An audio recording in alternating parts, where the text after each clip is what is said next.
The very popular YouTuber known as Miss Rachel, who makes a lot of video content for kids. Loads of kids absorb a great deal of Miss Rachel's content because for some reason people happen to like Miss Rachel's personality and her persona and think that she's very well-meaning, very kind, and very sweet mannered. Now, that can be one thing that can be definitely true. And the other thing that can be definitely true is the fact that she is a propaganda machine. And well, with 14 something million followers over on YouTube alone, and then also millions of people listening and tuning in to her videos every single week, if you've got a major platform like that, you can start educating kids with more than just nursery rhymes and the ABCs. Can you not?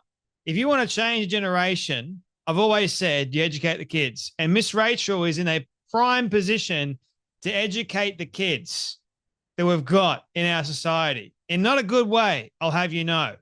Now, ever since October 7th, we've seen a radical shift in the world, have we not? Loads of people are coming out in support of the T-word organization group known as. And one of the people that is actually supporting this T-word organization group happens to be, yes, you guessed it, Miss Rachel. You know why? Because the little kids are being unalived in Gaza at the moment. And we can't possibly have that, okay, according to Miss Rachel, which, yeah, we can't have innocent kids being unalived by an actual T-word organization group known as is actually doing it. It's their fault. It's not Israel's fault. They're trying to wipe out the T-word organization group that came over and committed October 7th. Massive massacre. But let's forget about that because Miss Rachel doesn't really talk about October 7th. She only talks about the children in Gaza.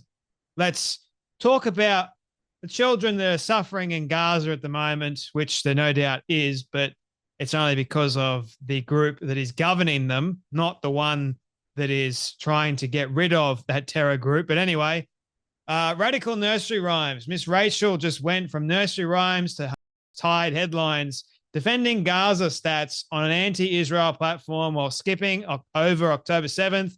If you're a parent, will that change whether or not you allow your child to watch her? I don't think so. But anyway, children's YouTube star Miss Rachel talks to anti-Israel reporter about Gaza posts and the kind of posts that she is making to the anti-Israel reporter Mehdi Hassan, who many people may know who he is. Definite Muslim, anti-Israel, hates the West pretty much. The guy's an absolute madman. But anyway, Toddler Entertainer tells Mehdi Hassan, why in the world would a supposed Christian woman, that's what Miss Rachel claims to be, want to talk to someone who is anti-Israel and also espouses Islamic propaganda?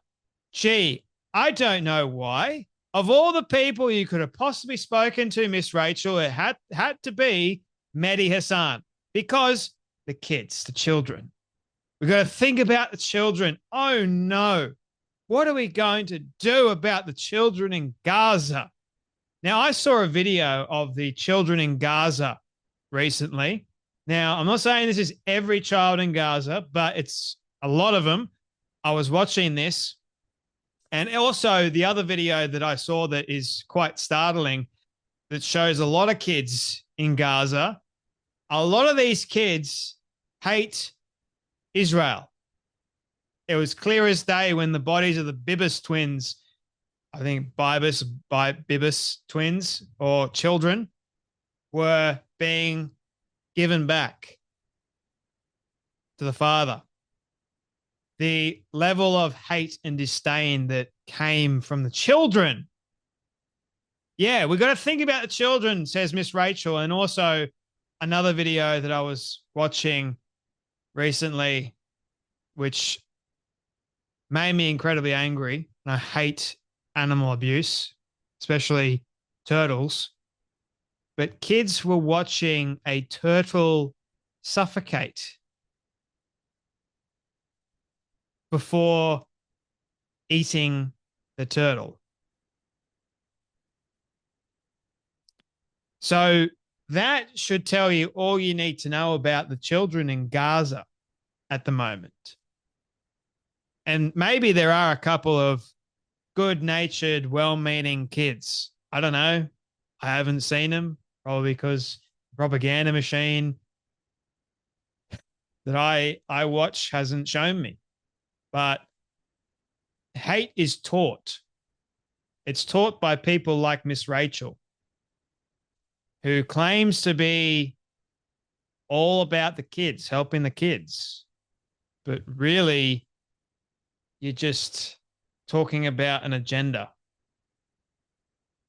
She appeared on journalist Mehdi Hassan's Zeto News Monday to explain why she has been so outspoken about Israel's war against Hamas, an educator.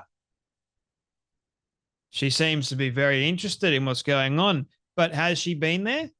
Probably not. So she's saying the exact same things you and I are probably saying. In fact, probably more so geared on the pro-Palestine side. Rachel Griffin Accurso, who goes by Miss Rachel on her popular YouTube channel, which has 14.7 million subscribers, has shared several posts about the war's effects on Palestinian children. Over 14,000 precious children have been unalived in Gaza. Don't know whether or not that stat is accurate or truthful, because the vast majority of the stats that are coming out of Gaza at the moment happen to be from Gaza, the Gazan journalists. Anyway, could be completely biased, and we also know that a lot of them happen to be lying and distorting the facts. I'm not saying that Israel doesn't do the same thing. It happens. Gaza has the largest number of child amputees in history. Don't know whether or not that's true. Where'd you get that stat from? But anyway, we can't be silent about these kinds of conditions for children. Miss Rachel posted to her TikTok channel in December 2024, echoing the Hamas-run Gaza Health Ministry's casualty statistics. Well, there you go. The Hamas-run, the terror group-run Gaza Health Ministry casualty statistics, which definitely would be skewed in favor of the T-word group. Last month, the Hamas-controlled agency's numbers were revised down by thousands. An analysis of those numbers was found that 72% of those unalived between the ages of 13 and 55 were males. So she was stating the wrong information because the agency's numbers were wrong. Okay, well done, Miss Rachel. You're a teacher and you can't even get your facts right. As a teacher, you care about all kids. Sure you do. Now, also, I'll point out that Miss Rachel, who, again, I'll say claims to be a Christian, also is for the LGBT Rainbow Alphabet Mafia group. Just pointing that out. And I think with so many years of teaching, you just see them all as so similar. So do you think that the children, the 30-something of them that were unalived on October 7th, do you think that they matter just as much as the kids in Gaza? You haven't spoken about them. You seem to gloss over that. That's interesting. Hassan has been a harsh critic of the Jewish states, accusing the IDF of unaliving hungry people and comparing it to the regimes of Russia's Vladimir Putin and ousted Syrian dictator Bashar al-Assad. In 2021, Hassan rushed to defend Representative Ilhan Omar, who is an actual dingbat, who suggested the US, I think she married her brother anyway, and Israel were just as guilty of war crimes as a T-word group like Hamas and the Taliban. He also defended Omar after the allegations of anti-Semitic rhetoric online in 2019. So Miss Rachel allegedly did not immediately speak out against the atrocities or anything to do with October 7th, the attacks, which saw 38 children unalived, 7 of whom were between 0 and 6 years old, and 42 children were taken hostage. Yeah, can't talk about that at all. Her increasingly politicized online presence should concern parents. Miss Rachel has a moral compass but only points leftward, New York Post columnist Bethany Mandel wrote. Yes, it's very intriguing to me that Miss Rachel is only going to one side, but then will go, oh, what about the children? I care about the children. Yes. Interesting, is it not? Very interesting. So, parents, if you allow your kids, or grandparents, if you know that your parents allow your child to watch Miss Rachel, be very, very careful, because that's how they're getting in. That's how they're indoctrinating young kids. Is it any wonder that we've got young kids now that are so stressed out about political events? Because they're watching the likes of Miss Rachel, among others. Go and watch Bluey, for goodness sake. At least that's somewhat good. Anyway, that's enough from me, but you guys take care. Be blessed, and I'll see you all in the next video.